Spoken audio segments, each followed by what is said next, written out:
Hello everyone, welcome back to my channel. So in today's video we'll be making rush rush gown for our girls today, and I've gone ahead to fold my fabric into four because I'll be cutting the front and the back bodies together. And what I have here is my shoulder measurement divided by 2 plus my sleeve length. So that's what I folded. So I went ahead to mark a starting point to serve as a mark a line as our starting point, and also we'll be adding our shoulder allowance from that allowance we left up. So the next thing I'm going to be doing is to mark my the length of this gown. For the length of this gown, I usually add extra inches to the normal length because so that when it pulls up, it doesn't get too short.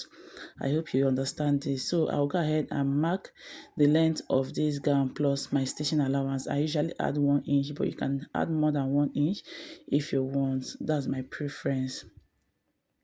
So guys, once we are done marking the length of this gown, we are going to go ahead and start as inserting the measurement of our measurements at the different places. But because this gown, this side is easier for me to work with, I'm going to be using this side as my shoulder line. So I'm going to go ahead and mark my shoulder measurement divided by 2, divided by 2. I'll make a mark there. And once I do this, I'm going to go ahead and mark my my sleeve length from that shoulder measurement that I just marked now. I'm going to go ahead and mark my sleeve length. And for my sleeve length is about 7 inches. It's 7 inches. So this style is for a 7 to 8 year old. So I'm going to go ahead and also add my stitching allowance for my sleeve. So you're going to hem your sleeve. So that's what I added there. Then I'm going to go ahead and connect this line straight. And then for my shoulder slope, I'm going down by 1 inch, and I'll connect it all the way to the starting point, or let's say to my neckline. Once I am done with that, from that shoulder slope we just marked, I'm going to go ahead and take my round sleeve. But this my round sleeve, I'm going to be adding 1.5 inches to 2 inches to 2 inches extra to it, because you don't want it to be fitted, and also you need your stitching allowance to join. So once I am done with that, I'll go ahead and connect this line straight. And then this serves as our bust point. The next thing I'm going to be doing is to mark at this point my bust measurement divided by 4, which is 7.5 inches.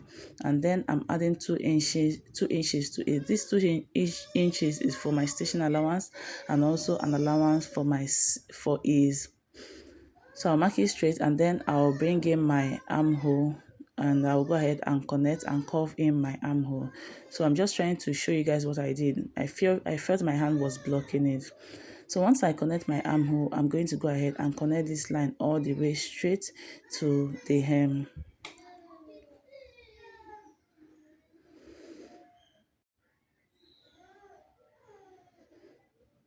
So guys, once we are done with this, we're going to go ahead and work on our neckline. For the width of my neckline, I am marking at 3 inches.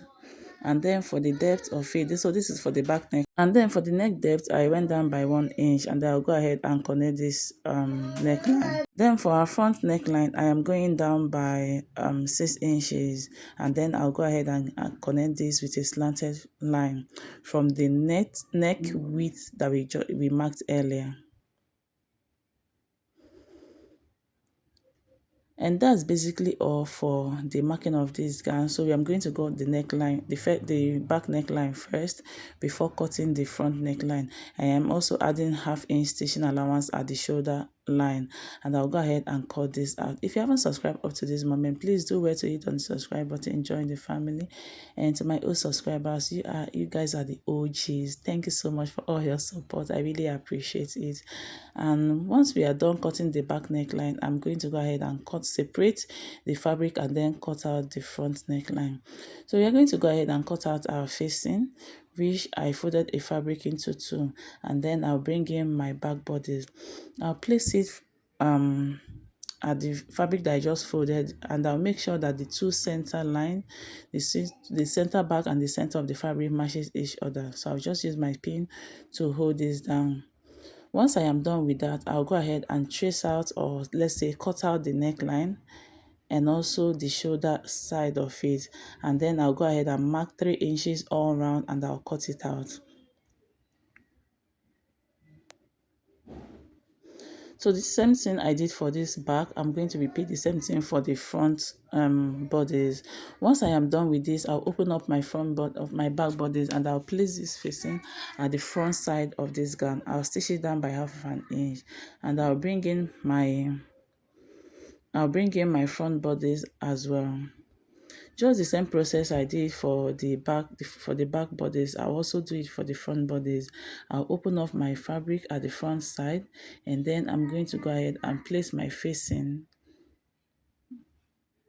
You can do back facing front or front facing front. It doesn't really matter. So far it's going to the back.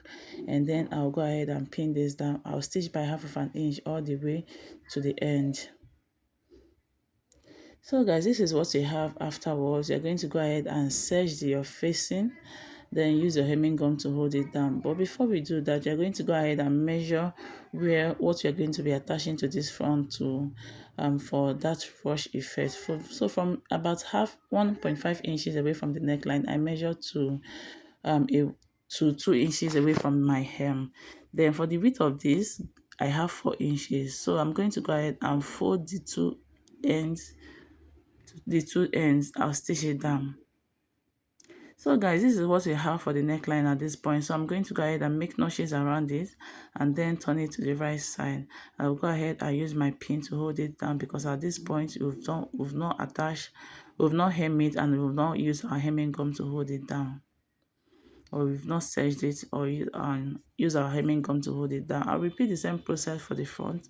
I'll make notches at that V shape, and then I'll hold it down with my pin as well. So I'm going to go ahead and we're going to go ahead and find the center front. If yours doesn't have a way of knowing your center front, just fold the fabric into 2 and iron it down. But because of that blue design, I already know where my center front is. So I'll bring the fabric that I just cut out, I'll place it this way at the center, making sure I centralize it, and then I'll fold in by half of an inch on this side, and then I'll fold and stitch it all the way to the end, and then I'll stitch down on this side as well and fold it all the way, stitch it all the way to the end. Once I am done with the two sides, I'll stitch down at the center all the way to the end. I hope you guys understand this. So this is what we have after stitching it down. And this two side, there are two openings on this side. My hand can't enter it, but by the time I put my pin, you'll see what I am trying to say. So guys, once we are done with that, we are going to bring in our back bodies, and at this point we are going to be doing front facing front. I'll go ahead and we are going to go ahead and stitch down our shoulder line. So I'll stitch down our shoulder line by half an inch, and then I'll stitch down the other side by half an inch. Once I am done with that, I'll go ahead and hem my sleeve as well. So guys, this is what we have at this point. Remember I said, okay, for the first method of achieving this rush method, you're going to be using an elastic band. I would advise, if you want to use an elastic band, you should use a 1-inch elastic. So I'll stitch down at the starting point of this elastic. So I'm just using my pin to hold it down so that you guys understand what we are trying to do. So I'll pin it down, and then I'll start stitching on this elastic. As I'm stitching, I'm going to be pulling on this elastic. You don't want to stitch it on the normal stage. So you stretch it out, and then you stitch until you get to the hem of this fabric. I think this should be the easiest way of doing this. So by the time you get to the end, and the effect, it will just pull itself together, and that you're going to get the effect. If you don't understand this, please leave a comment below, and I'll do a different tutorial on this to explain it better. So this is the first method for this rushed effect, or we can just do the second method, which is what I did. So once we are done hemming the sleeve, I'm going to go ahead and stitch down by half an inch on the two seam side of this gown, and also go ahead and hem it. So guys, once we are done hemming it, this is what we have at this point. So I'll bring in the fabric I cut out for this to pull the rush effect. And what I cut out is just measure the channel that we have, and then multiply it, and also add about 10 inches extra to it or less, because you don't want the extra rope to be too long. So this is what we have. I've already folded it into two on both sides and then stitch it down.